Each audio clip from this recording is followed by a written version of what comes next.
السلام علیکم ورحمت الله وبرکاتہ. استاد سرور ابراهیم تاج یم ناست دا وخت کې د خپل کلي په خوړ کې نه د خوړ په سایډ ناست یم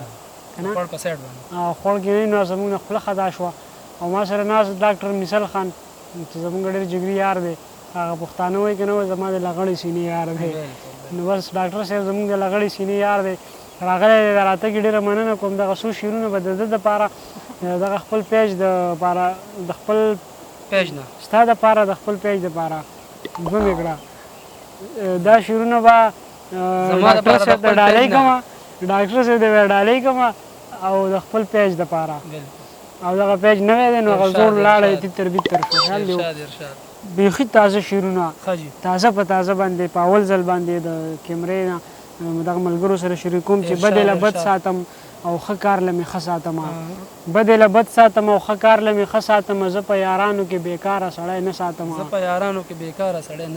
بد له بد ساتم او ښه کار له مې ښه ساتم زه په یارانو کې بېکاره سړی نه ساتم او زما کوپړی د سبق نه ده خو سر روغ ګرځوم زما کوپړی د سبق نه ده خو سر روغ ګرځوم هسې مزې له پکې څه ناسه نشه ساتم او ستاسو یو کال وشو چې کډه مو ترې وړې ده خو ستاسو یو کال وشو چې کډه مو ترې وړې ده خو زه په زوړ خیال ستاسو د کور بنده تنبه ساتم مننه ستاسو یو کال وشو چې کډه مو ترې وړې ده خو زه په زوړ خیال ستاسو د کور بنده تنبه ساتم او ستا لاک تنخوا ده په شلم تاریخ دې خوله وازوي تا ته نه یم ډاکټر صاحب دا شعر پکې تا ته نه دی ډالوي ستا لاک تنخوا ده ستا لاک تنخوا ده په شلم تاریخ دې خوله وازوي او زه په 10,000 تنخوا د کور واړه ساتم او اربونه خلک دي او زه ورته یوازې یم